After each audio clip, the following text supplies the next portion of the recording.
예, 안녕하십니까. 산호입니다. 반갑습니다.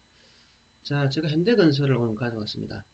제가 원래 대형주, 그리고 아주 큰, 이런 종목들은, 잘 안 보죠. 왜냐하면 움직임이 너무 둔탁하기 때문에 잘 안 보는데, 오늘은 현대건설을 한번 보겠습니다. 제가 좀 아주 비싼 청탁을 받아가지고요. 네, 한번 보도록 하겠습니다.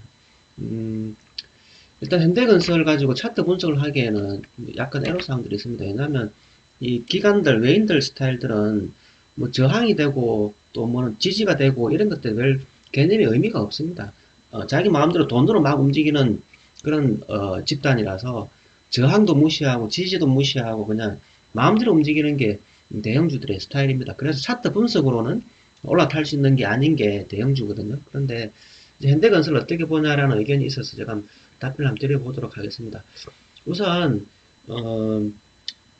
외인이라든지 기관이라든지 이 종목에 누군가가 손을 많이 대야 움직입니다. 그러니까 뭐 개인이 손대가지고 움직이는 건 아니고 기관이라든지 외인이라든지 이런 큰 손들이 이 종목에 들어와야 움직입니다. 그래서 큰 손들이 들어온 흔적을 어떻게 찾느냐.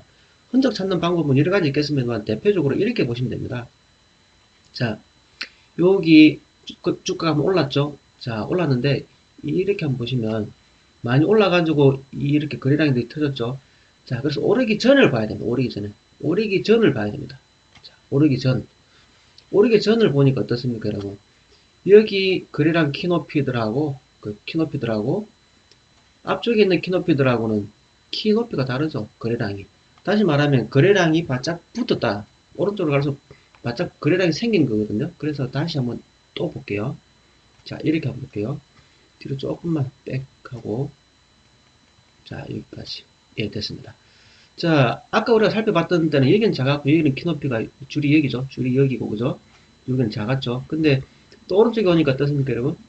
거래량이 또 쑥쑥 평균적으로 쑥 더 붙었죠. 이걸 이제 뭐라고 표현하냐면 거래량의 계단식 상승이라고 합니다. 거래량의 계단식 상승. 아시겠죠? 자, 거래량의 계단식 상승. 거래량이, 자, 보세요. 이렇게 늘렸습니다. 거래량이 키가 높은 것들이 이만큼 있는데, 그죠? 여기죠? 근데 여기가 와서는 이만큼 있죠? 그 다음에 여기서 거래량이 이만큼 늘었죠? 이 모습이 계단이잖아요. 그죠? 그래서 이걸 거래량의 계단식 상승이라고 하는데, 이런 형태로 누군가의 매수세가 들어와야 된다는 겁니다. 거래량이 늘어난다는 것은 누군가가 주가를 사들이고 있다 이런 의미가 되겠죠. 그래서 현대건설이 상승하기 위해서 필요한 것은 이 거래량이 늘어야 됩니다. 자, 그리고 하나 더 거래량이 늘긴 늘어야 되는데 거래량이 늘면 누군가가 매수에 나선 거죠. 누군가 매수에 나선 겁니다. 누군가 매수 또는 매도에 나선 겁니다. 그러면 매수 매도가 활발해지면 캔들의 크기는 어떻게 될까요? 매수 매도가 많아지면 많아질수록 캔들의 크기는 당연히 평균보다 커질 수밖에 없겠죠. 그래서 누군가가 손을 안 대면 거래량이 없을 것이고 누군가가 손을 대면 거래량이 생길 것이고 거래량이 생기고 누군가가 매수 매도를 많이 하게 되면 캔들의 키가 점점 커질 거라는 겁니다. 자, 그러면 다시 한번 보세요. 이쪽에 있는 작은 캔들들하고 이게 조금 커지는데요. 이쪽에 있는 캔들들하고 어때요? 지금 폭이 캔들 크기가 달라지죠. 그죠? 그러니까 이쪽은 거래량도 없으니까 캔들이 작을 수밖에 없고 누군가의 개입이 시작되니까 거래량 늘고 캔들이 점점 커지기 시작하는 거죠. 그래서 누군가의 개입이 생긴다는 것이고 또 오른쪽에 거래량이 더 생기니까 캔들은 더 커지죠. 그게 어떻게 됩니까? 이렇게 상승할 수 있는 바탕이 되는 거거든요. 그래서 현대건설은 지금 현재 차트 베이스로는 자, 이제 현재를 한번 보겠습니다. 현재를 한번 보겠습니다.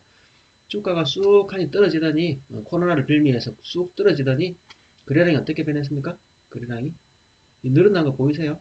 자, 제가 이거 한번 지워볼게요. 6월 22일 날, 2020년 6월 22일. 2020년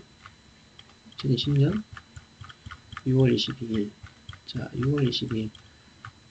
자, 거래량 한번 지워보겠습니다. 22일 날 거래량을 그냥 30만 주. 이렇게 한번 지워보겠습니다. 짠! 하고 나타내니까 어떻게 됐어요? 거래량이 왼쪽하고 오른쪽 차이가 많이 납니까? 자, 이렇게 보면. 하락하던 것이 이제 거래량이 하락이 멈추고 거래량이 생겼죠. 그죠? 거래량이 생기니까 이게 무슨 뜻입니까? 예, 누군가의 개입이 시작되었다. 이런 의미가 되겠죠. 자, 그럼 원래대로 다시 거래량 돌려볼게요. 이러면 또 표시가 잘 안 나죠. 이것 때문에, 이 큰 한계 때문에 거래량이 왜곡되는 겁니다. 그래서 세력이 개입되는 것을 요렇게 섬세하게 보지 않으면 모릅니다. 그래서 의도적으로 이 거래량을 가공을 시켜서 다른 게 안 보이도록 하는 경우도 있고요. 다양하게 쓸 수 있는 스킬들은 많이 있습니다. 자, 그런데, 자, 그쯤 해두고요.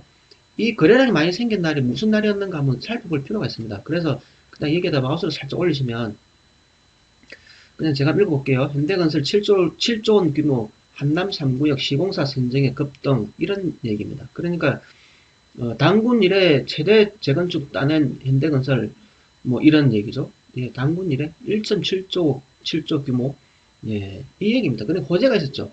자, 저 호재가 생기니까 개미들 어떻게 했을까요? 나갔을까요? 붙어 있었을까요? 예, 개미들은 붙어 있었을 겁니다. 그리고 이 많은 거래량에는 누군가가 많이 들어왔고 누군가가 많이 나갔죠. 누군가 많이 들어오고 누군가가 많이 나갔습니다. 그건 무슨 뜻입니까? 손바뀜이 일어났다라는 뜻이 되겠는데, 개미들이 많이 들어왔다라고 해석할 수 있겠죠. 그래서 더군다나 코로나 이후에 주가는 상승하려고 폼을 잡고 있고, 그 다음에 시장에 돈은 많아졌고, 그 돈으로 주식 시장이 막 달려 들어오던 시기니까, 여기에 개미들이 어떻게 합니까?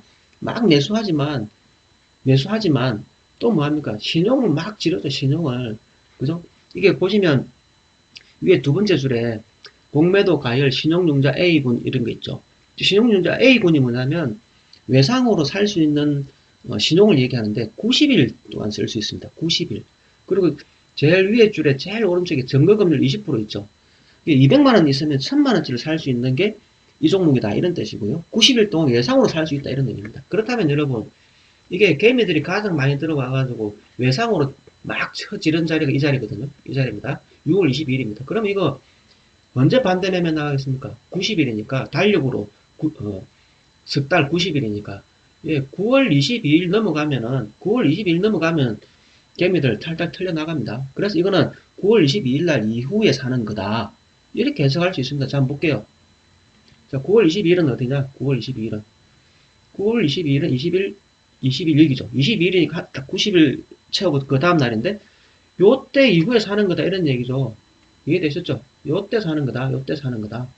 개미들이 신용 들어왔다가 반대 매매로 탈탈 털리고 나면 요때 사는 거라고, 요때요. 이게 저점이 된 거거든요. 그죠? 그리고 지금 거래량은 아까 말씀드렸다시피 바짝 붙어 있는 상태죠. 그래서 누가 현대건설 가겠는데 어떻게 보세요라고 물어보면 제가 이렇게, 현재 차트 베이스는 이렇습니다 라고 대답은 해줄 수 있겠죠. 예, 그렇습니다. 그리고 이제 앞서 제가 말씀드렸습니다만, 이 대형주 있죠. 대형주, 뭐 외인이나 기관, 이런 종목들은 사실 차트 분석할 게 별로 없습니다. 자기네들 마음입니다. 예를 들어서 외국인들이 갑자기 한국 막 돌아와가지고 이것저것 제끼고 사다가 산이라고 주가들 상승하면은 또 저평가되어 있는 다른 업종 사게 되고, 이렇게 됐을 때 막 폭발적으로 부음이 일어나는 거거든요. 그래서 외인 자본이 한국에 많이 들어와야지만, 예를 들어서 바이오주 한번 사고, 바이오주 사니까는 막 쭉 올라가겠죠. 그거 이익 실현하고, 또 건설주 사가지고 또 끌어올려서 또 이익 실현하고, 막 이렇게 이거 먹고 버리고 저거 먹고 버리고 하는 그런 부음이 일어나야 주가를 움직인다고 할 수 있는데, 일단 이것들은 그 외국인들 마음을 제가 모르죠.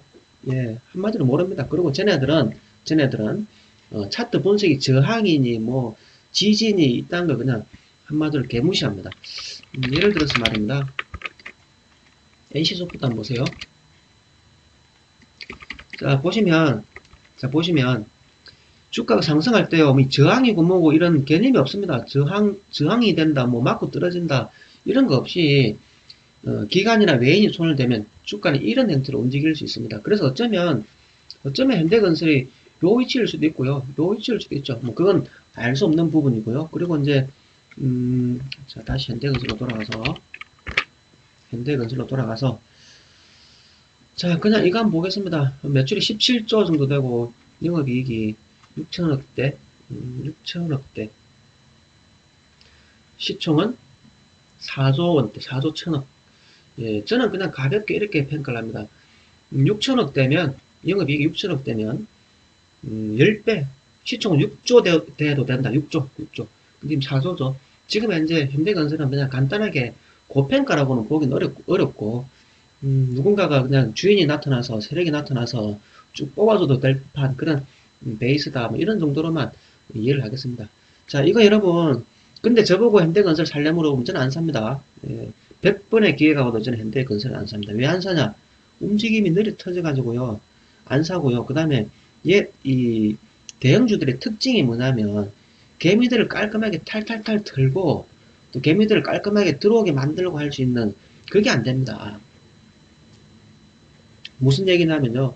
소형주는 하한가 보내고 또 하한가 보내버리면은 개미들이 탈탈 털리거든요. 그러면 탈탈 털리면은 그거 잡고 올라가서 위에다 또 때리고 나면 또 의도적으로 눌러가지고 또 탈탈 털고 이런 작업들이 되는데요. 대형주는 이 대형주 들어온 사람들의 돈의 특징이 뭐냐면 여윳돈, 여윳돈, 그게 여유가 되는 사람들이 묻어놓는 종목들이 대형주입니다. 그러니까 이 사람들은 매일매일 주식을 안 봐요. 그냥 생활하다가 좀 올랐나 하고 쳐다보곤 이런 사람들이 돈이 특징이고요. 근데 소형주는 어때요?